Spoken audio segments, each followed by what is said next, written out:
Welcome back to Tempe. It's Tuesday, July 2nd. The SLX has actually been here for almost 2 full weeks, I think. More than 2 weeks, actually. We're going to start it up. I'll tell you a little bit later about what all Hanman did, but basically we took care of some really old hoses, about 12 different hoses that he replaced, as well as a massive oil leak that was causing the engine bay to smoke. So let's fire it up. Let's see if it actually starts. We'll take it home.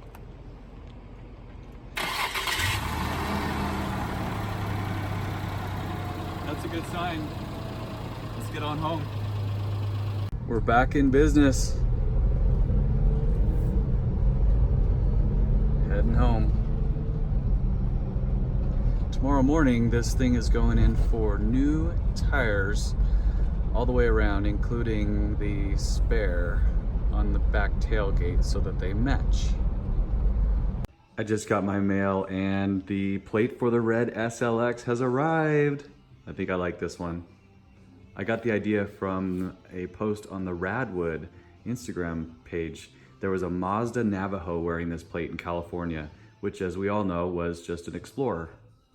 She's a beaut. I'm just gonna pick this thing up here at Discount Tire. So we went ahead and did 5 tires, including the full-size spare, with pretty much the least expensive tire on the market, but it's a 245 70/16 called Entrada. Honestly, I don't really care, but the quality, anything's better than 13-year-old tires here in the desert. But notice I do have my nice wheels on it now. These are the refinished wheels that I just recently got. Can't wait to get this thing a wash tomorrow. Let's pick this thing up and get on the road.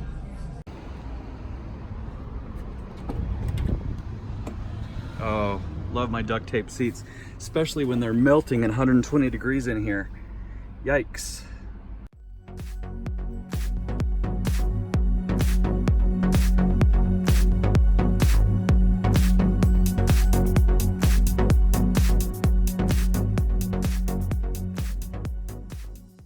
And of course I have the old wheels now in boxes waiting for whatever I end up doing with them, maybe scrap them.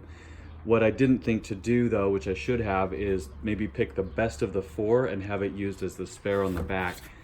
It's okay, I'm not too worried about that at this point. How about another little side project? Check out that rear ashtray. I don't think the vehicle's been smoked in because it sure doesn't smell like it, but that's kind of gross in there. How's that for a quick and easy turnaround? It's all about those little details, you know? Just did a quick vacuum in here. There's still a lot of stuff under the seats and in kind of nooks and crannies that I can't get to with the wand. Eventually the entire carpet needs to be steam cleaned, shampooed. I'm gonna do the floor mats with the high pressure hose though right now.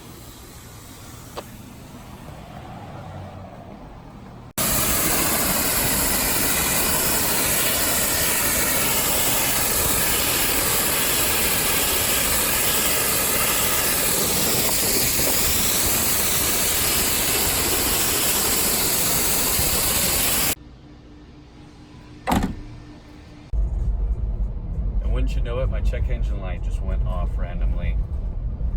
All right.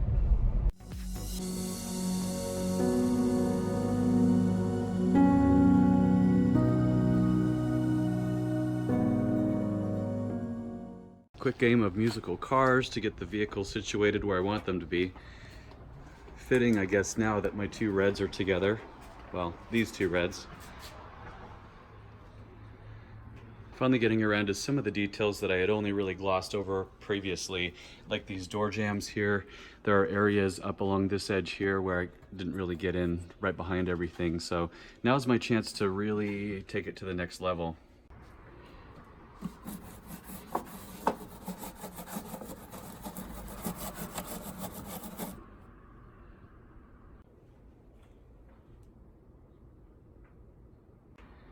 Quick update for the 4th of July here in Phoenix. I've been spending the day, well, a couple hours anyway, doing one more wax on this thing.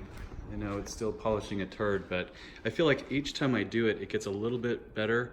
This time I went again with the Zano Z1 cleaner, one-step treatment, and it came out pretty good. Obviously, I'm super proud and stoked about those new wheels that we got installed.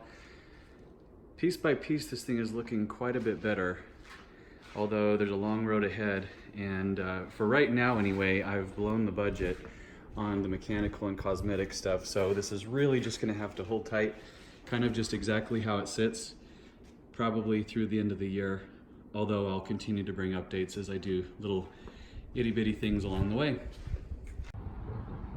I'm a little shocked, but I guess I shouldn't be. These mats have already dried. It's only been a couple hours sitting out here. But once again, it's the 4th of July and this is Phoenix, so you're basically putting them in a dryer anyway. Let's get them reinstalled.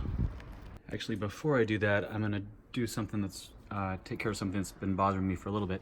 See these ugly drips here in the carpet? I'm just gonna hit them real quick with some of this tough stuff. It's actually my favorite carpet cleaner. You kind of foam it up, let it sit for a minute, and then buff it off a little bit, and you're good to go.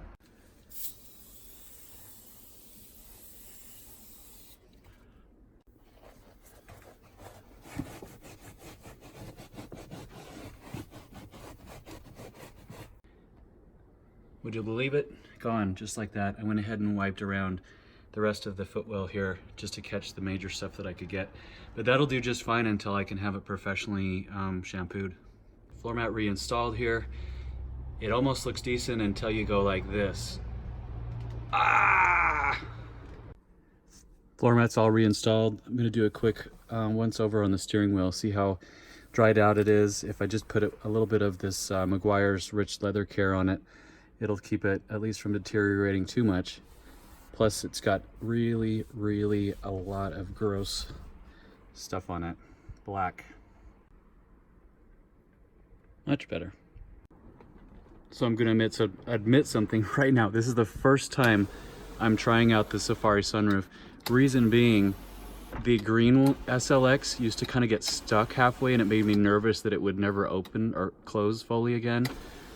The good news is, this one seems like it's totally good. So I'm gonna take the chance now to clean out this little jam up here. That really is kind of a huge sunroof by 1996 standards.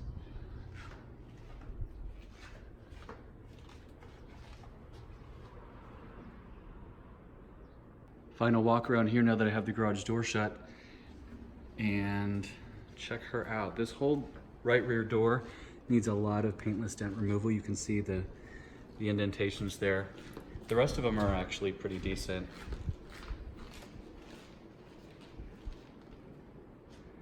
I dare say this thing has come a long way in 5 weeks. Of course, I'm proudly showing also my replica window sticker that Jason from Hoella's Garage put together for me. Thank you, Jason, for that. And there she sits until the next project. Don't know what that's going to be yet.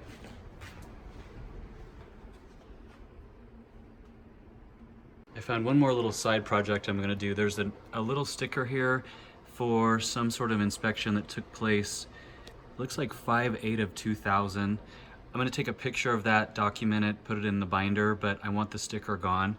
Same with this one right here. This looks like a brake line recall dated June something of 1997. I mean, it's basically worn off anyway, so those stickers are going to come off. And there you have it, much better. Both stickers are removed. I did unfortunately get a little bit too aggressive when I was scraping that top one off, but that looks better than the bright yellow halfly torn off sticker anyway. I also went over this door jamb just briefly with a quick wipe down of cleaner wax. I don't know if the door jambs are clear coated. I noticed that my wax applicator was actually coming off with some red, so that could indicate that maybe there's not a clear coat on it. Anyway, much better. And by the way, there's a dirty little secret. This was actually made by Isuzu. Newsflash. One little piece of trivia for you, by the way. Who can tell me which is more rare out of the NSX and the SLX? Because the answer may surprise you. The SLX is actually quite a bit more rare. The NSX in the first generation sold around just under 9,000 units for the US market, and the SLX was closer to around 6,000 over its 4-year production span. So there you go. They're actually a little more rare than an NSX.